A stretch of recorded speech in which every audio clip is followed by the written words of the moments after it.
Salut beau gosse, salut belle gosse. J'ai enfin pu sortir cette magnifique bouteille de bourbon de ma cave. J'attendais un événement, quelque chose de vraiment intense pour pouvoir l'ouvrir et me mettre une misère. Et quel événement est plus important que l'arrivée d'une nouvelle saison de Stranger Things? Bah je vous pose la question parce que pour moi j'ai vraiment beaucoup attendu ça. J'ai essayé de réguler un peu mes attentes histoire de pas être trop déçu et justement on va envisager cette question au bout d'un moment avec tout cet argumentaire qu'on va faire. Et surtout même si on a eu quand même beaucoup d'épisodes qui sont sortis, tout n'est pas disponible. Il reste encore quelques jours à attendre avant d'avoir la conclusion de ce nouvel arc narratif proposé par la saison 4. L'objectif étant qu'on déguste un peu, c'est-à-dire qu'on n'est pas en train de s'enfermer toute la journée pour regarder toute une saison entière, que ça crée un sentiment d'attente, même si en réalité c'est plutôt pour faire en sorte que les gens se désabonnent pas juste après avoir vu la saison, donc il y a un aspect financier derrière, mais on dira rien, Netflix on comprend, vous inquiétez pas. Ah oui non mais ici on est dans le complot, on est clairement complotiste. Et avant qu'on commence véritablement la critique, vous savez que vous êtes quand même 70% à regarder les vidéos de la chaîne sans être abonné. Vous croyez que c'est du respect? Non c'est pas du respect, mais s'il te plaît abonne-toi, mais si seulement t'as envie. Et si on arrêtait les blagues 5 minutes pour se concentrer sur les attentes. Les attentes derrière cette saison 4 de Stranger Things étaient extrêmement importantes. On attendait tous, je pense, un renouvellement, quelque chose d'autre, comme si on était dans une nouvelle ère, comme si en fait on était dans une nouvelle type de série avec Stranger Things. Et on ressentait également une petite forme de lassitude puisqu'on est beaucoup à s'être replongé dans les précédentes saisons. Et en fait, même si on voit un aspect évolutif avec vraiment cette prise de conscience d'une série qui devient populaire un peu du jour au lendemain, eh bien on avait du mal à voir de l'innovation, notamment au niveau de l'histoire. Et donc il y avait également une forte attente du côté de l'histoire, et également une attente un peu de ce côté fin. Ça y est, on approche de la fin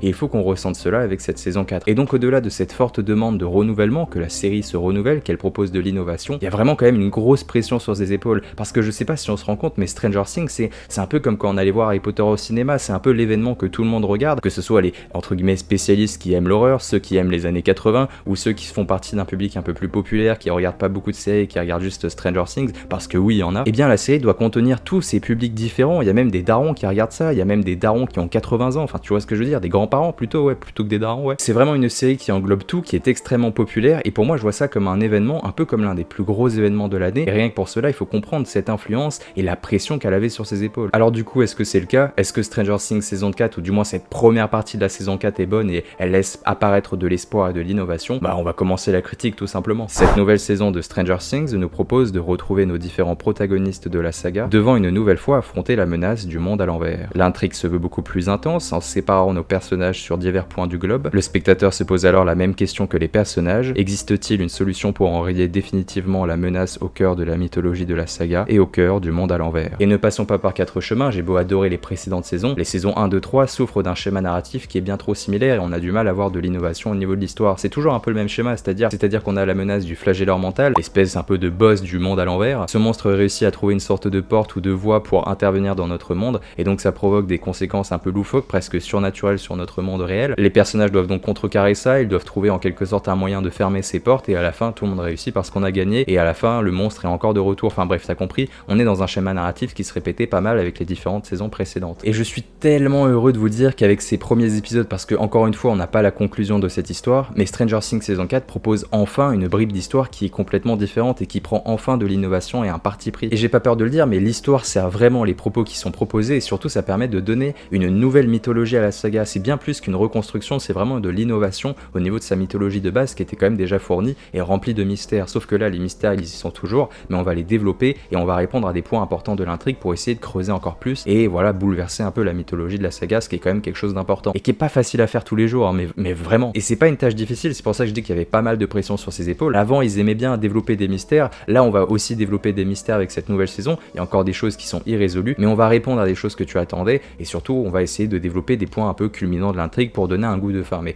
ça on va y venir aussi. Parce que oui, au-delà d'avoir une histoire plus intéressante que jamais, qui arrive à être innovante et qui développe des mystères de la bonne façon, c'est également un point culminant de l'intrigue, c'est qu'on sent qu'il y a un goût de fin à proprement dit, c'est-à-dire qu'on n'est pas en train de se dire putain ça va être la résolution finale, on n'est pas déjà en train de se faire des théories quoique un tout petit peu. Mais ce que je veux dire c'est que chaque épisode possède un goût presque funeste, mais le funeste à la, encore une fois, Harry Potter. Quand tu partais de Harry Potter 6 et 7, tu sentais qu'il y avait vraiment un goût de fin et que c'était ça y est, on entrait dans la fin d'une ère. Et chaque épisode de Stranger Things développe ce même sentiment d'atmosphère. Si je fais des comparaisons avec Harry Potter, c'est que ça me rappelle la même sensation que j'avais éprouvée à l'époque. Et donc chaque épisode développe un goût de fin et on sent que bah putain ça va pas tarder avant que ça soit la fin de l'aventure. Et même avec cette ambiance qui est plus mature, et on va y venir également, il y a vraiment ce côté un peu on approche de la fin et du point culminant de l'intrigue, et d'avoir des réponses de plus en plus de mystères qui deviennent aussi plus globaux, mais des mystères qui deviennent encore plus importants sur l'intrigue globale. Et bien ça montre qu'on approche encore une fois d'une forme de résolution finale et d'une intrigue qui ne fait que commencer avant le point culminant peut-être d'une prochaine saison qui va clôturer le tout. En plus de cela, la série utilise de la bonne bonne façon ces différentes localisations. Et surtout, elle met en avant la séparation de ses personnages pour développer une intrigue plus complexe avec plusieurs interrogations. On pourrait alors croire que d'avoir des personnages séparés soit ennuyant pour les spectateurs souhaitant un regroupement, ou encore que quitter partiellement la ville d'Hawking soit ennuyant, et pourtant cela sert au propos de la série, et surtout ça permet de rendre nos personnages bien plus complexes qu'auparavant. Déjà ça commence avec le développement des personnages qui est bien meilleur, mais surtout la série ne perd pas autant de temps que dans les précédentes saisons. Dans la saison 3 notamment, les 3 premiers épisodes c'était du développement de personnages, on voyait comment ils avaient évolué, on insistait sur le fait qu'ils ont grandi.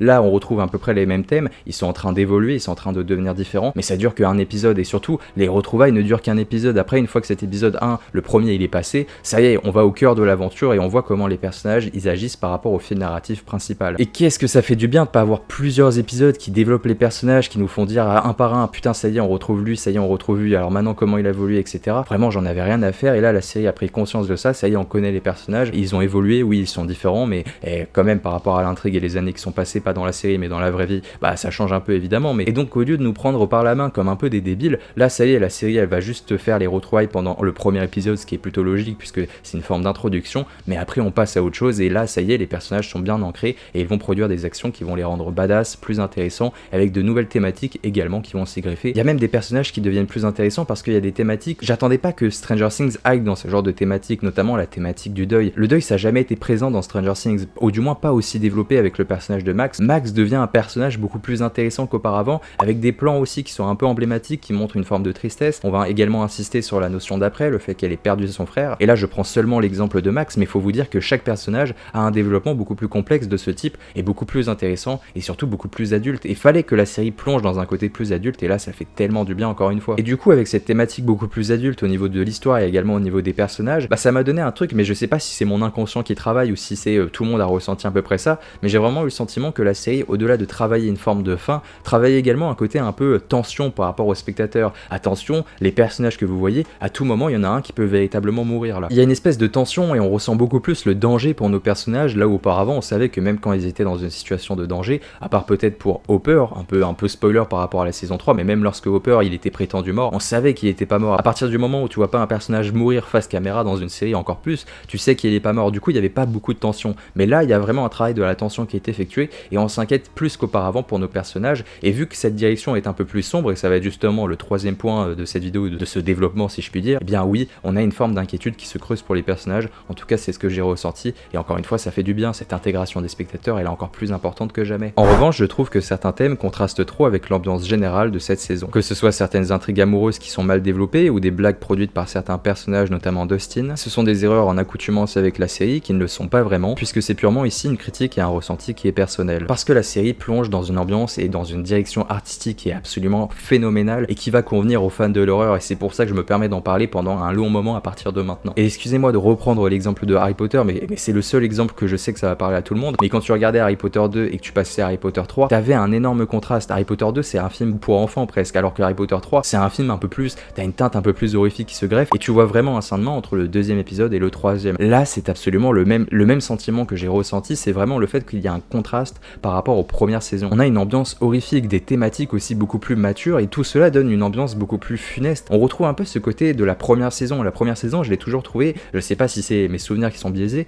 mais je l'ai toujours trouvé plus horrifique que les autres. Là où la saison 2 et 3, on avait une franchise qui devenait encore plus populaire, et donc on se débarrassait de cette substance horrifique pour créer quelque chose d'autre, même s'il y avait toujours à certains moments une ambiance Goonies horrifique. Et bien là cette nouvelle saison se débarrasse presque de l'ambiance Goonies à certains moments, peut-être parce que les personnages sont plus adultes qu'auparavant, notamment les plus jeunes, mais c'est surtout qu'elle va s'imprégner beaucoup plus dans l'horreur, dans une ambiance qui fait parfois froid dans le dos. Il y a des jumpscares, il y a presque du gore par moment, et je trouve que c'est culotté d'un coup d'avoir une ambiance aussi sombre, aussi funeste qui se greffe dedans. Et en tant que fan des films d'horreur, vous pouvez pas savoir à quel point ça fait plaisir de voir Stranger Things plonger dans l'horreur, bordel de merde. Et s'ils ont pu se permettre ça, c'est aussi parce que les effets spéciaux sont absolument magnifiques et que la direction artistique est profondément travaillée. Je sais plus combien ils avaient eu de budget par épisode, mais c'est absolument phénoménal, et là tu sens qu'ils ont utilisé ce budget mais avec parcimonie, et que chaque plan, chaque ambiance est véritablement travaillée. Tu sens que c'est vraiment le moment où Stranger Things peut plonger dans l'horreur et peut plonger dans ce type d'ambiance, comme si auparavant elle le pouvait pas, mais là elle le peut parce que à la fois ils ont du budget, à la fois ils le peuvent et ils savent que ça va pas être ridicule, et parce que ça rentre en concordance avec l'histoire du film qui est également beaucoup plus mature. Et cette histoire funeste où on approche de la fin rentre parfaitement en concordance avec cette teinte beaucoup plus horrifique qui donne encore une fois un aspect beaucoup plus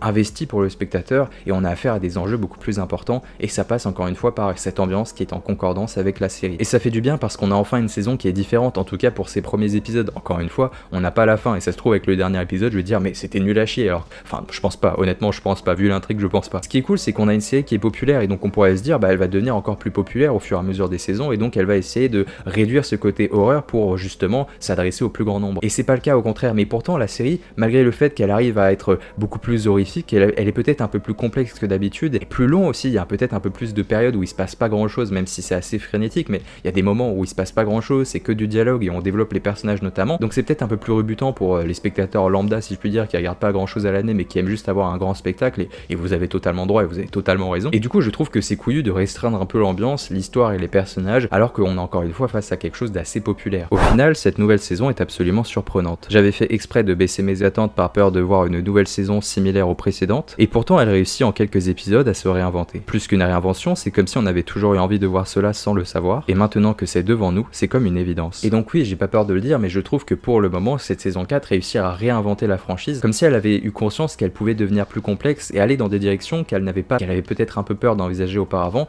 et que malgré tout ça va rester populaire et que ça va plaire au plus grand nombre. Stranger Things, c'est ça, c'est la capacité de réunir une diversité de spectateurs, aussi accepter des choses, qui vont accepter des directions et des thèmes, des ambiances, des genres aussi, que d'habitude ils ne regardent pas. Il y a plein de gens qui regardent jamais de films d'horreur mais qui vont regarder Stranger Things, alors pourtant qu'on est dans une forme d'horreur, et ça se trouve ça leur plairait les films d'horreur, c'est juste qu'ils regardent juste Stranger Things et que de base ils n'aiment pas les films d'horreur. Il y a plein de gens aussi qui aiment pas le fantastique ou les univers un peu mythologiques, et pourtant il y en a qui regardent Stranger Things alors qu'ils sont pas du tout accoutumés à ce genre d'univers. Et cette saison 4 ne déroge pas à la règle, elle a réussi à se réinventer, à proposer quelque chose et à réinventer sa substance, mais surtout au niveau de l'histoire, et j'insisterai sur ce dernier point, pour moi c'était la chose la plus importante, et c'est l'histoire qui est vraiment la plus intéressante pour le moment de toute la série depuis le début, ou du moins de ces différentes saisons. Et même si j'aime énormément les précédentes saisons, j'ai le sentiment qu'on va potentiellement avoir l'une des saisons les plus marquantes et les plus importantes. Je suis tellement heureux, mais c'est mon ressenti personnel, ça se trouve vous trouvez que c'est nul, j'en sais rien, j'ai pas encore vu les retours. Si la fin est bonne, et je pense qu'encore une fois la fin va être bonne, si cette saison se clôture avec des enjeux pour une forme d'arc de conclusion encore plus important, et qu'en même temps elle réussit à clôturer parfaitement cette saison, on va avoir justement une saison 4 qui va être profondément légendaire, et peut-être la saison la plus marquante de l'ensemble de la franchise. Et putain, d'avoir ça à une saison 4 alors qu'on connaît déjà de base l'univers, je trouve que c'est extrêmement fort, et c'est pour ça que Stranger Things est absolument extraordinaire. Et bien écoutez les amis, j'espère que vous avez passé un bon moment, c'était vraiment un plaisir de vous parler de Stranger Things. N'hésitez pas à me dire en commentaire ce que vous pensez de la série, n'hésitez pas à me dire ce que vous pensez de mes propos, de la vidéo, et puis n'hésitez pas à liker, partager, commenter, et puis vous abonner si ça vous a plu, mais si seulement ça vous a plu. Vous connaissez un peu la propagande de la chaîne, mais c'est toujours aussi important. On se retrouve pour la suite de la saison 4 avec la conclusion, j'ai hâte qu'on envisage ça. Alors d'ici là, prenez soin de vous, à la prochaine, c'était mes Romains. Mouah, ciao bene les amis.